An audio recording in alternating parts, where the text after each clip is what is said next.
ওখান থেকে অনেক ইনফরমেশন আসে, আমরা নিজেরাও যাই ওদিকে সদর ওখান থেকে যাওয়া লাগে। তো একটা সময় আমরা কিন্তু কিছু অ্যাপ্লাই ছেড়েছিলাম এবং কাজ হয়েছিল, কিন্তু যেটা হয়েছে আসলে ওখানে এত হেভি লোডের গাড়ি চলে যেটা আসলে আমরা খুব অসহায় হয়ে যায় আর কি। আপনি একটু এটাই করবেন, আমাদের অ্যাটলিস্ট কোনো জায়গায় কিন্তু রোলার না, ওই রাস্তাটা একটু ঠিক করতে হবে।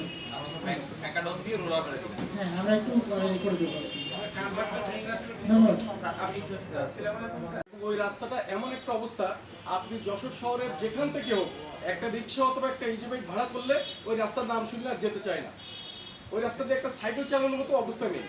এখন পূজার আগে অন্তত যদি আপনারা কিছু আদলা দিয়ে ওই জায়গাটা কিছু জায়গা যদি একটু সংস্কার করতে আমাদের খুব উপকার। ঠিক আছে, ওটা পেয়েছি আর কি। আমরা ওই রাস্তাটা আমাদের কামাল সাহেবই যথেষ্ট, কোথায় কি লাগবে আমাদের বলা লাগবে না, উনি জানেন এবং সেটা দিতে হবে, এটা দিতে হবে, কারণ আমি তো কাদা ভেঙে আমি পূজা দেখতে যাবো না।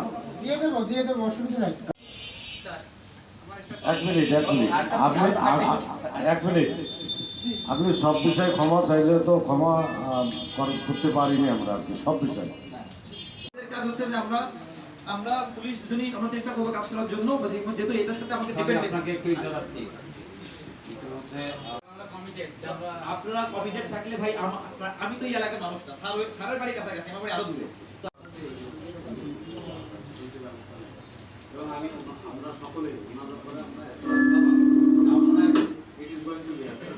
ভাই হাত দিতে করেন না।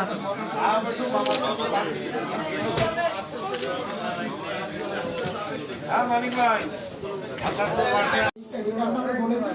আমরা চেষ্টা করবো আপনাদের খুব মানে পূজা করতে অসুবিধা